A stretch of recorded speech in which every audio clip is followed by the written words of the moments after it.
Welcome to the Learning Can't Wait podcast, a Full Mind production. At Full Mind, our vision is to ensure every child has access to an exceptional education. Each episode, we will be joined by pathfinders within and around the education space who are bringing about transformational change on behalf of deserving students. I am your host, Haley Spierbauer. Welcome back, everybody, to the Learning Can't Wait podcast. We have an incredible force of a leader joining us today. We have Dr. Jacqueline Rodriguez, the CEO of the National Center for Learning Disabilities, also known as NCLD. Jackie, welcome. It is so incredible to be with you today, Haley. I am thrilled to join you and the audience. I really admire the work that you're doing with NCLD, your leadership, and this is such an important topic now more than ever to talk about our most vulnerable learners. And so I'm thrilled to have you on and for folks to hear, the good word you've been spreading across the United States over the past couple of years. So how about we jump right in? That sounds great. Jackie, how did you come to be the personal and professional version of yourself? I did all the wrong things, I think, when it comes to society's structure, perhaps around becoming a professional. I mean, I did the right things like what the expectations were for me as a kid, go to college. That was never something that was questioned in my household. And yet both of my parents got degrees, one after I was born, and then my mom went back to get a second degree after I was born to become a teacher. So I watched them both, right, navigate higher ed. That being said, I was the kind of person that, as they say, all who wander are not lost. So I was super curious about lots of different opportunities. And even though there were linear paths to take, I would get excited about something and then a door would open and I'd say, yeah, sure. I'd walk through it, keep going, get excited about something, and the door would open. Yeah, sure. I'll walk through it. And I think I realized earlier, thankfully, that just because I made one decision, it didn't mean that all the doors were closed behind me to that thing I did before. Those doors would remain open, but I could explore other opportunities. So I started off as a young professional in DC, newly minted with 2 degrees, and I was doing leadership, experiential learning work with middle schoolers. And I would consider it more these days like consultancy work. It was full time, but it wasn't in a career path, so to speak. And I so enjoyed it that when a friend of mine said, hey, I'm going to think about going to teaching full time. Do you want to do that too? I'm going to apply for this program called Teach for America. And I was like, yeah, sure, that sounds great. And this is 25 years ago, when that was a vehicle into the profession. Um, but I do think, it took maybe a week on the job. It probably even started during my job interview when I realized how wholly unprepared I was to meet the needs of my kids.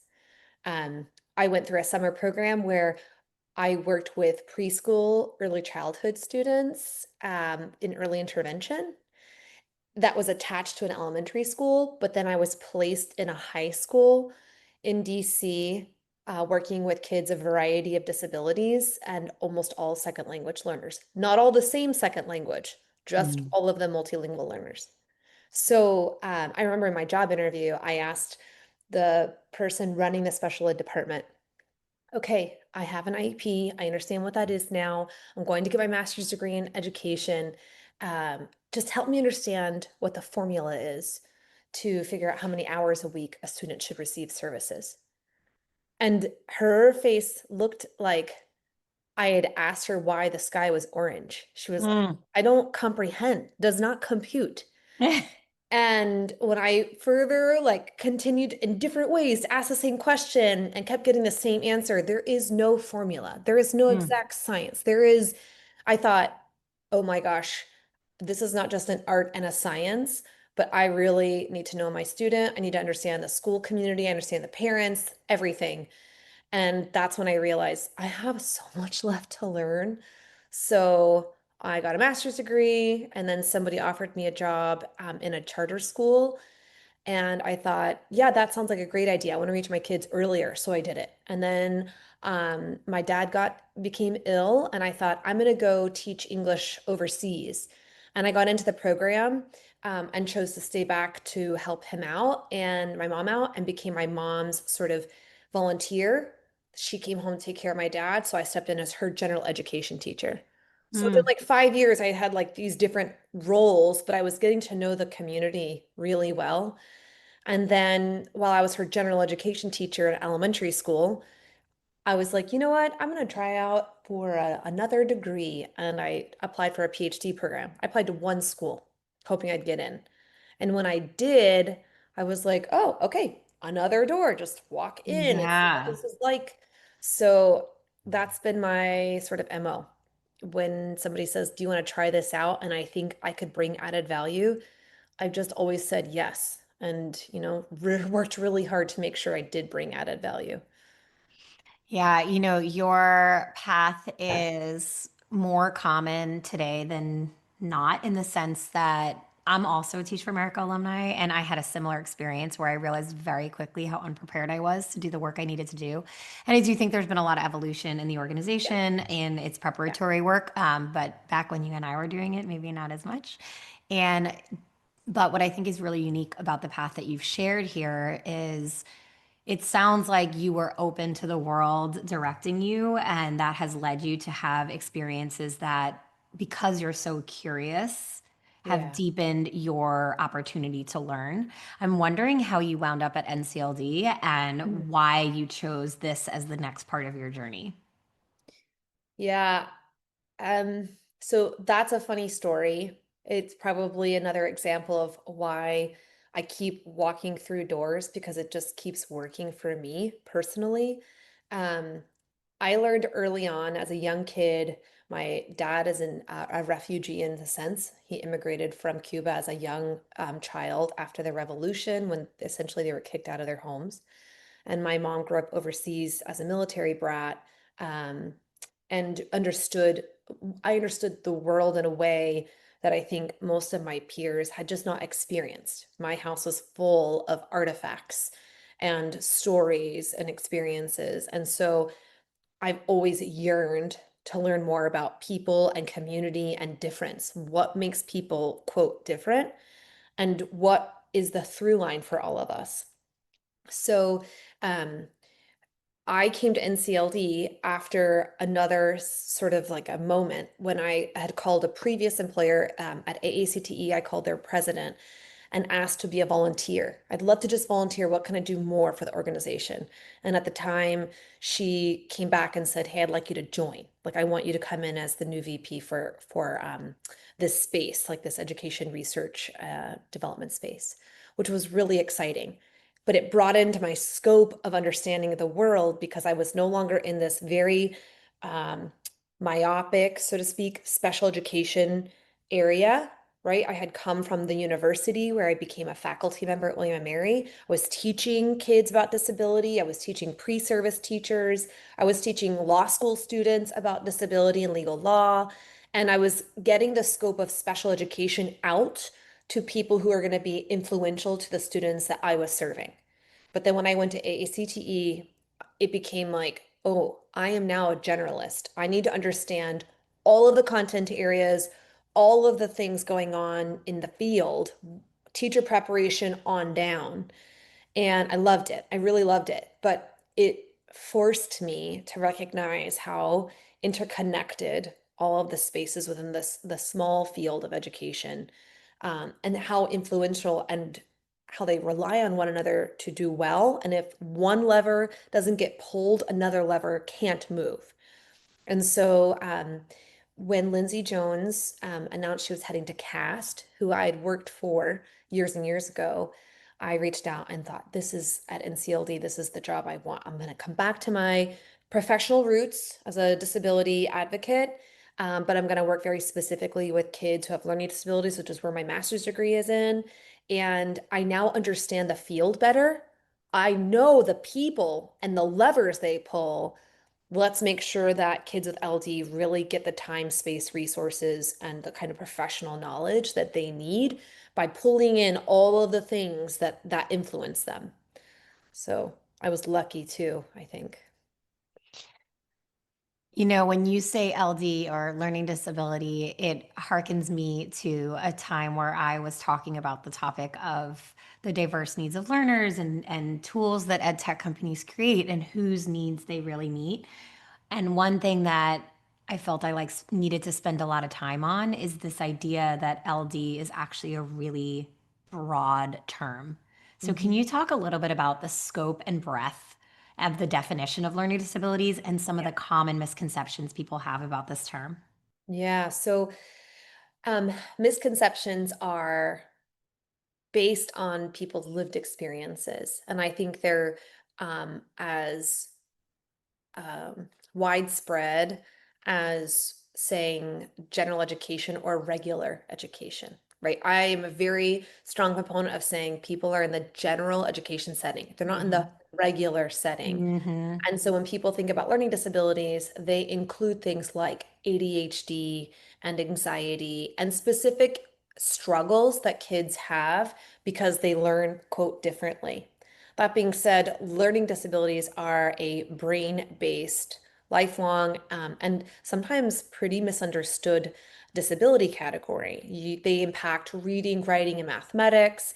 It impacts executive functioning, which means how you sequence, how you use your working memory for short term and then transfer into long term memory for generalization and transferability. Um, Learning disabilities are often categorized on an IEP as just SLD, specific learning disability, and yet parents struggle with understanding, is that disability across all content areas? Or perhaps is it dyslexia, which is the most widely known learning disability, which impacts the reading? My daughter talked to legislators last year at our Day on the Hill, and she described how she reads. She said out loud, for me, it's like the letters and the words move all over the page. It's really hard for me to follow them. And I like change the position of the letters in a way that isn't like accurate.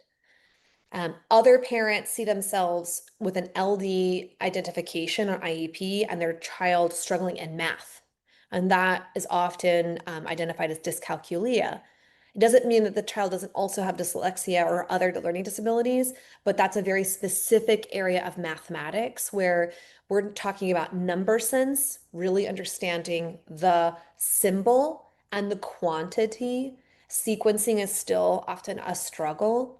And then we have areas like dysgraphia with writing, where processing from the brain to the hands onto the paper is a real struggle, not a challenge. Sometimes, and I think all of us have struggled with this, but we're talking about a major impediment, almost to the point of blocking the ability to put on paper what you know you have in your mind. And so, as you mentioned earlier, we have tons of technology now, which allows students to get what they're processing out for society and bypasses some of these, essentially, these blockers. But we're not terribly good in the public school system yet in identifying very specific areas of LD. And oftentimes it takes a little bit more assessment. It takes more understanding from teachers and parents. Um, and that's how NCLD helps to guide folks. I'm wondering if you think, I have this belief that if we just introduced universal screeners upon the start of school, that we would be able to better intervene with our students that have these challenges. And Mm. I'm wondering if that is a belief that you appreciate as well, that you would hope to see happen, or if there are challenges with that idea that I'm not even anticipating. I agree with you. I think most of the advocacy groups in DC and across the globe believe that universal screeners would be tremendous help. If you think about the statistics, 7.5 million kids across the United States of America receive special education services for a type of disability. Mhm. Of that, more than 2.2 million of them have a learning disability. So that's a huge swath of kids. that statistic in percentages has risen from 10% of the school age population about 10 years ago up to 12%, then 13%. We're close to 15% of the school age population. But if you think about that over time, what does that tell us? That when we have better identification, we have better understanding of what these markers are, we are better able to identify so that students get the services that they need. Which means to me, universal screeners could even more heavily lean in on higher um, validity and accuracy of identification rates. I don't think necessarily that we'd be explosive, right? It wouldn't be an overrepresentation of kids with disabilities. We'd just be more accurately Right. identifying kids. My first encounter with this idea that is not new to me, but like new to my belief system was when I was tutoring a family friend when I was a teacher. So some 10 years ago, and she was in seventh grade, and her mom was like, she's really just struggling with reading. Math is really strong for her. I'd really love for you to just spend time with her every week because we're getting into so much conflict when I try to work with her at night. I was like, no problem, in my wheelhouse. And this student was at one of the best teaching and learning college private schools. So, like, sorry, it's a private school in New York City that is well known for its education programming. And within a day and a half, I knew she had dyslexia. Like, I've never gotten certified in it, but I knew from the way she was stilted in her. Oh, well, sorry, let me start over. I knew within a day and a half that there was something deeper wrong that she had not yet had identified by a learning professional because of this like staccato manner in which she would try to decode text and words, which was not age appropriate. And I strongly encouraged her mother to pursue some other options to figure out what might be underlying all of the learning. And I said in that moment, the mom said to me in that moment, how did no one catch this sooner? And that was when I started to then study what she was ultimately diagnosed with, which is dyslexia, and try to understand why schools and systems weren't doing these universal early adoption screeners, which I do believe has now been introduced in certain places, but it's not widespread across the country. Yeah, a lot of states have universal screeners and have adopted this measure for exactly the reason you're defining. Parents of that generation in particular were a part of the wait to fail model of Mm, identification. So hmm for folks who aren't tracking legislation like we are, you know, until 2004, the preponderance of students in schools had to show they had a marked difference in their academic achievement, so grades and percentages on tests, compared to what is considered a cognitive achievement test, so what most people deem an IQ test. And that marked difference in states was actually a number. So 12-point span, 18-point span. Every state had a Wow. different number. And in 2004, the Individuals with Disabilities Education Act, which became the Improvement Act, actually redefined how students can be identified. They left the identification based on the discrepancy model, we called it, in place. Mm, It's allowable, but the preference and the emphasis is on multi-tiered systems of support, which in education jargon just means you progress monitor the student. How's the student doing over the course of several months? You identify as a teacher like you did in the first 36 hours, right. students struggling to read. You follow that, track it, and then you determine, okay, let's do some intervention here. What kinds of things am I noticing? How do I intervene and give the student an opportunity to show that they can make progress with this support? And you do that multiple times to see which interventions are working and which aren't. And then from there, if you find most, if not all interventions are still not giving a student access to the curriculum like they should be, they're not consuming it, they're not demonstrating competency like they should be, then teachers and families come together and they move toward a special education assessment. hmm That allows folks to determine, okay, we've tried all these things. We haven't just waited for them to not do well. We recognized early there was something that was awry. And yet, with all this in place, we still can't necessarily see the progress we should expect. So let's see if maybe there's something broader here happening. And, unlike a lot of other disabilities, a learning disability is invisible. You can't define it by necessarily the manner in which people um, read or speak or move and their body. And so you really have to dig in on these key flags, as you mentioned earlier. And that's why I think the universal screener piece is so valuable. Just pivoting a little bit to talk about another topic that is really, really near and dear to my heart. And also, I know the work you're doing in NCLD. We have rising rates of absenteeism across the United States. And there is a disproportionate number of students with learning disabilities who fall into the category of considered having absenteeism as part of their education profile.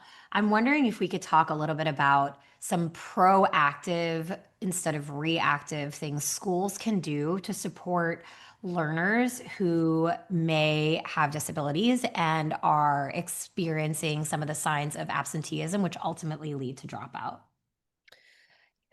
Our recent research actually talks very closely to that topic, and it speaks to what schools and school systems can be doing to influence absenteeism in particular.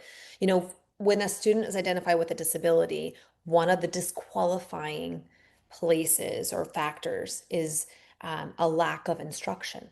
So you can't be identified with a learning disability simply because you were poorly instructed. That being said, does the kid no benefit because they may not have been in school to receive that instruction? And then we're talking about massive amounts of whether it's reteaching or pre-teaching for the next module. So it is, as you point out, a real crisis when you think about chronic absenteeism. Um, our research indicates that 55% of students with LD have missed more than 10 days in a school year. Most of these absences have to do with mental health concerns, for example, with anxiety. Some of them are just based on physical illness and physical health. And a lot of the students are self-reporting just the feeling of being overwhelmed in school with all of the expectations, as well as navigating a learning disability. And so these aren't just about absences, they're about needs that aren't getting met in schools. And the real dilemma here, though, is when we think about self-advocacy and kids of age who can communicate what they are lacking, only 30% of those same students that we surveyed knew how to ask for additional help or support, Mm. and only 35% said their teachers supported the self-advocacy when they did it. So that Oh, says a wow. lot about where students are at least feeling and perceiving their needs being unmet in schools and the perpetuating of absenteeism. Part of the response to that is the recognition that kids, especially in secondary school, who have agency, they need to feel like they belong. And this is Mhm. much different than a sense of tolerance or even a sense of being included. Belonging is the sheer acceptance of the whole person in a classroom that they belong there just like any other person, and that simply requiring additional supports or services for for their needs shouldn't force them to take that outside the classroom and make them feel like they should be called out for it. And a lot of the students quoted themselves as saying, like, had they felt that sense of belonging, they would have been in school more often. Oof, that really hits hard. Harkening back to our conversation at the top of this podcast about our early days in the classroom, I can distinctly remember my own misunderstanding as an educator of a manifestation of a disability, like how a student acted in the classroom was, in many cases, not a choice, but was part of the needs not being met that may be related to the disability that they harbored. And Yeah. so I often think about specific students for whom I would be a much better teacher today, should I encounter them. And it really makes me think about belonging because I see those two things as connected.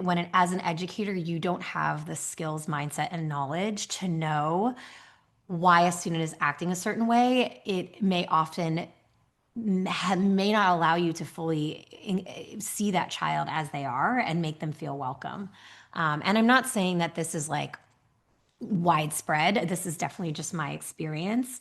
And I think it speaks to how we can better support all teachers, not just the ones who have a students with disability certification, in being prepared to meet students' needs, regardless of if they have an IEP or 504.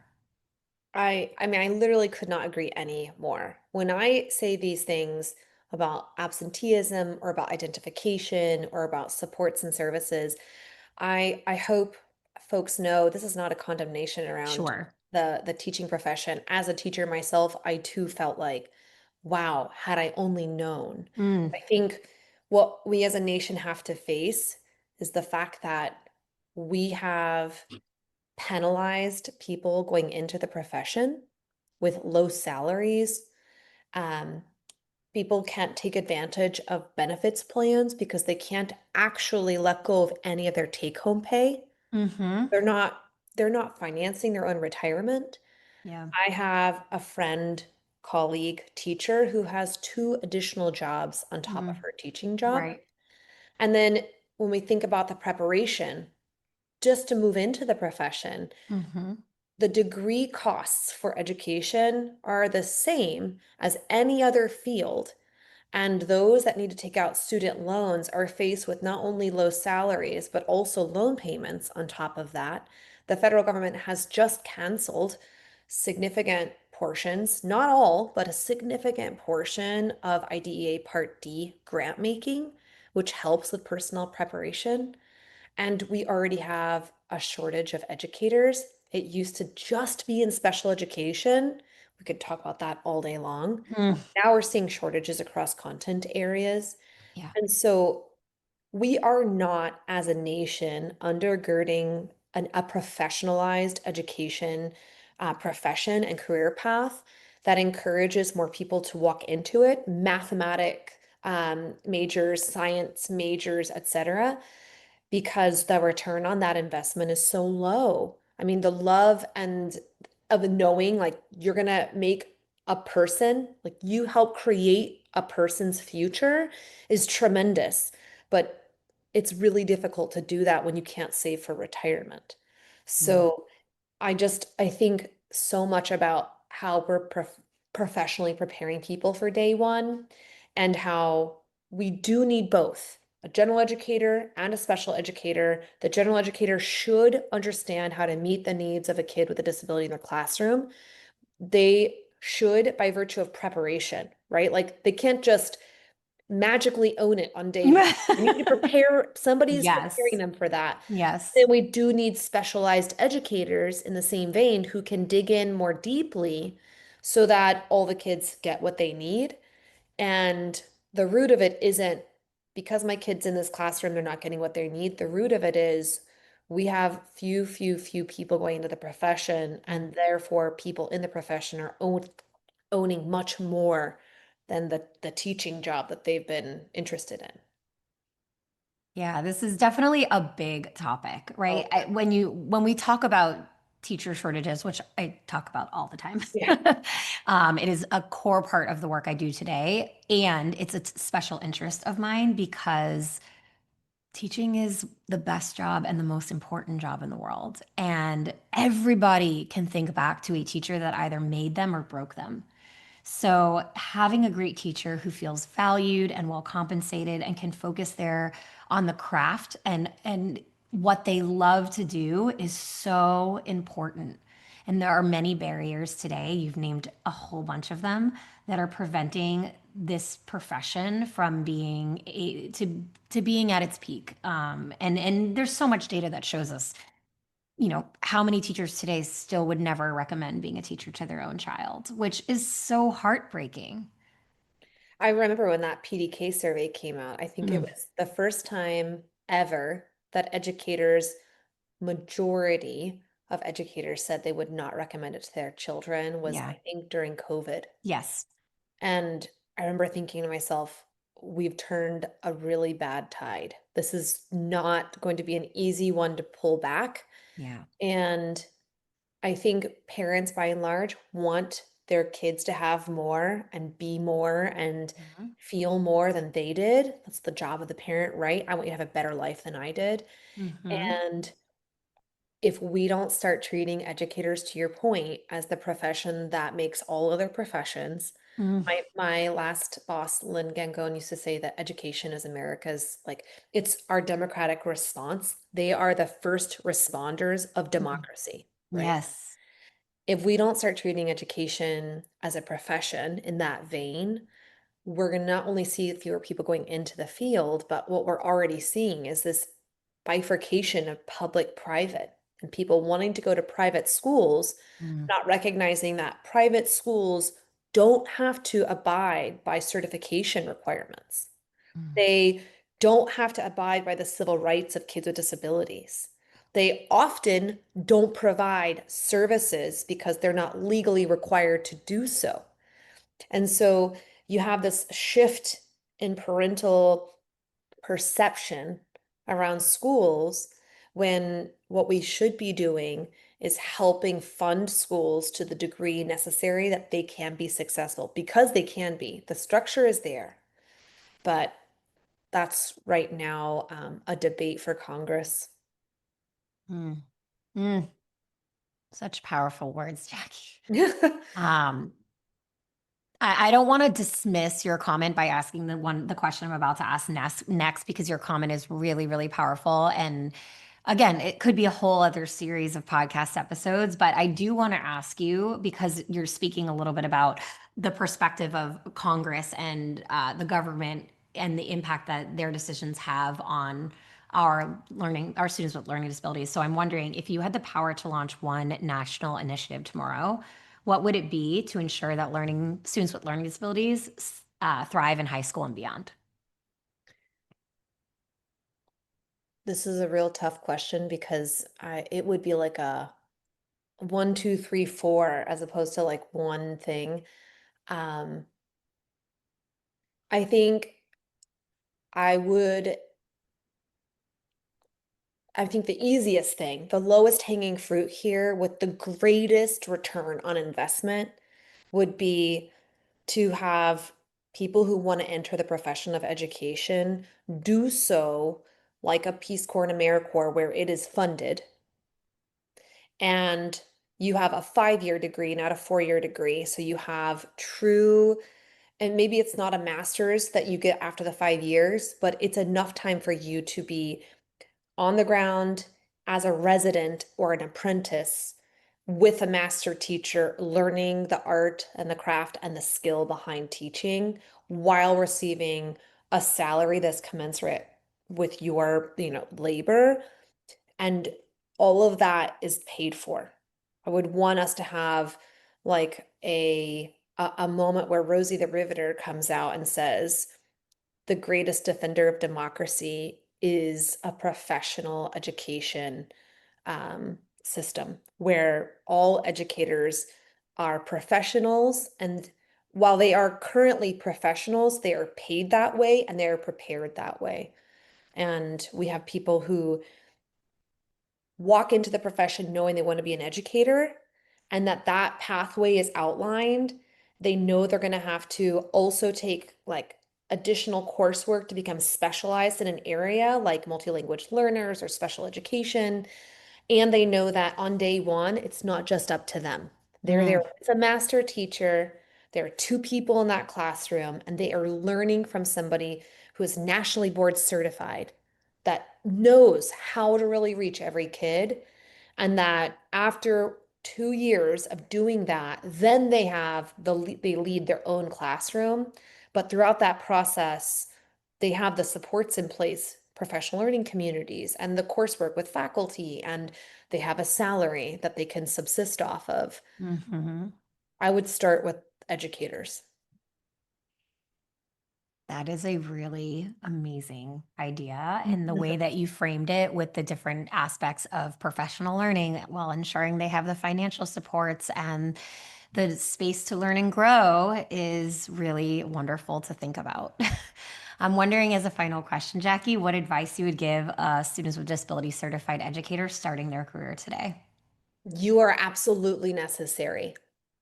just remember that you are absolutely necessary in the field.